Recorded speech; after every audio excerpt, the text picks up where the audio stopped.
NXT Heatwave takes place this Sunday in Lowell, Massachusetts at the Lowell Memorial Auditorium.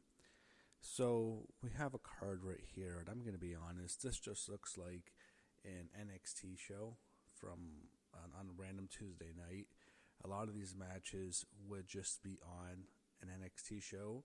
Now, there are a couple of matches that I think are PLE worthy. There's about two of them. But this really is a C-level PLE for NXT.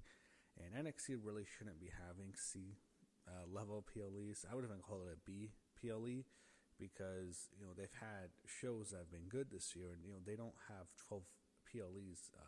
They don't run a PLE every month like the main roster does. So for them to have a C-level PLE, that tells you that this is just not a show that's going to be taken seriously by them. I think this is just a show that they're going to run.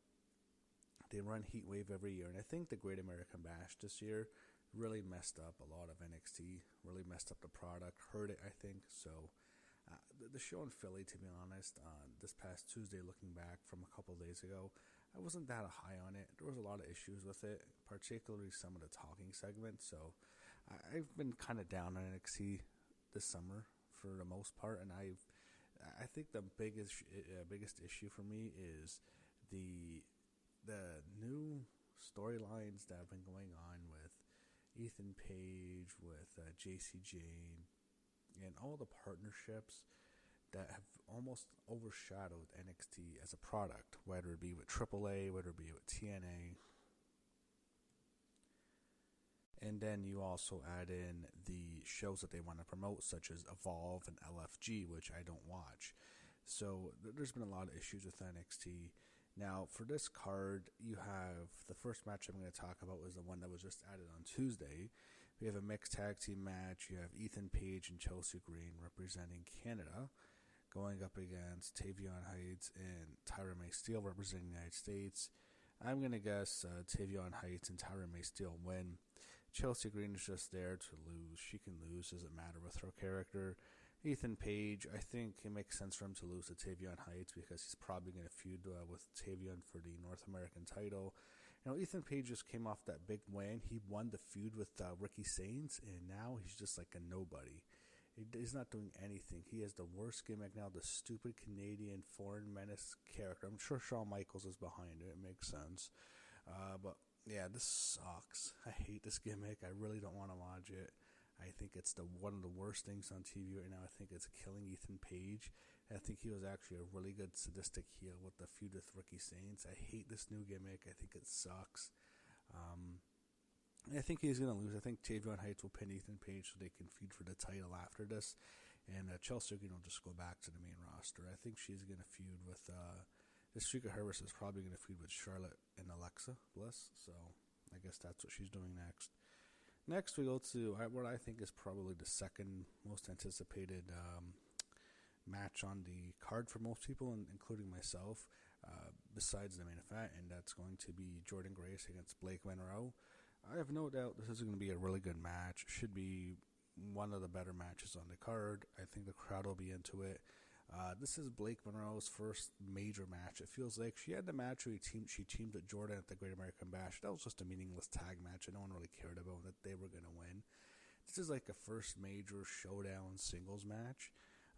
It really annoys me that this is not for the NXT Women's Championship. I really think Jordynne Grace should have just beat Jacy Jayne, and on NXT, it would have been more impactful if Blake Monroe turns on Jordynne Grace, and then Blake takes the belt from her on the show.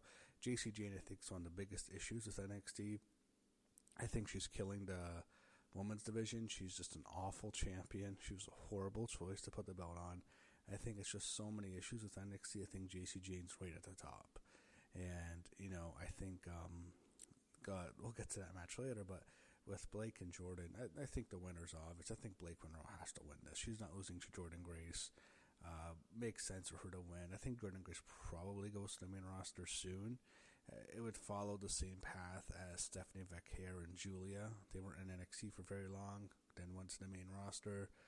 Jordynne Grace has been in NXT for about the same amount of time they were, and I think she's probably going to the main roster in the fall. So I think Blake Monroe wins, and she should be NXT Women's Champion.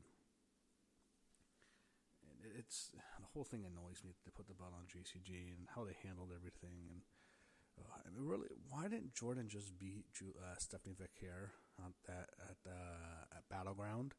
Why didn't she just beat her there? And the whole thing's annoying. Next, we go to a triple threat number 1 contenders match. We have Jaida Parker taking on Kelani Jordan and Lola Vice. Triple threat match.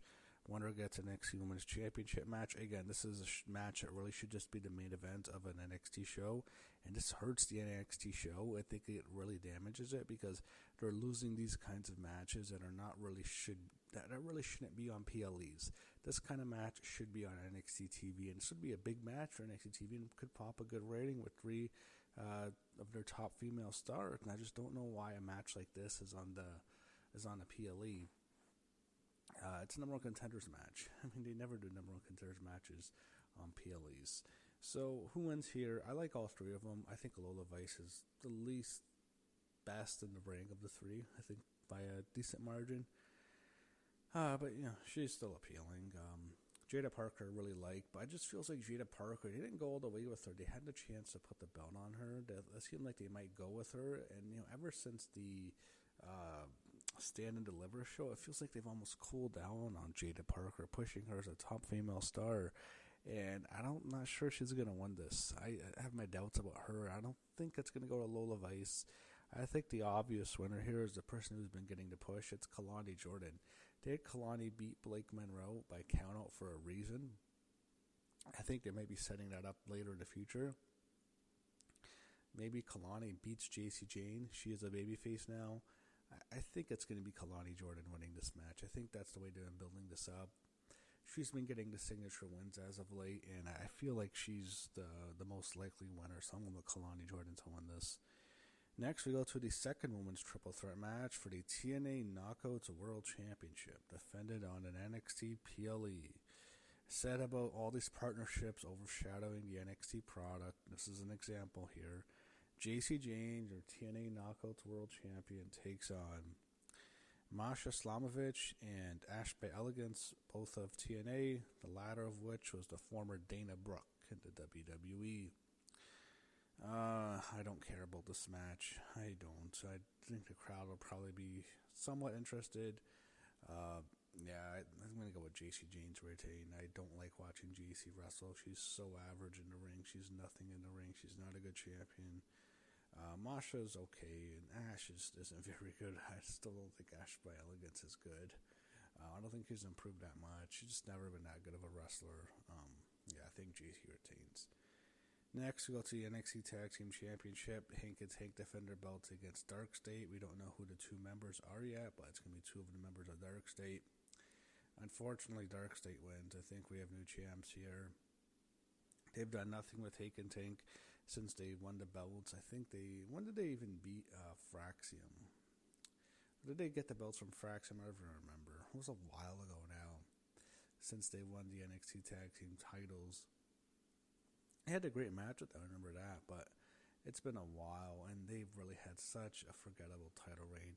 They had some good matches with Briggs and Linda Morris and stuff like that, but I mean, ever since then, it's just been nothing for the last couple of months. They're walking around backstage like a couple of fools as the NXT Tag Team Champions. They've done a poor job booking them, and I think DarkState, unfortunately, is going to win. They want to push this shit-ass team. It's fucking garbage DarkState. Fucking DarkState sucks. All DarkState is retribution, and it's one of the worst parts of NXT. That's probably the biggest part. When I was complaining about it, that was the biggest issue I have with NXT. I forgot to mention DarkState's the worst part of NXT. Even worse than Ethan Page's stupid Canadian foreigner gimmick or Jacy Jayne is champion. The worst part is DarkState. There's so many issues with NXT, but I hate DarkState. I can't stand it. It makes you not want to watch, but unfortunately they're winning the belts here. Next, we go to what I think could be one of the best matches of the year in NXT, and maybe even on the whole main roster compared, and that's going to be the NXT Championship. Femi defending his title against Javon Evans. Let's get bouncy, as Javon Evans would say.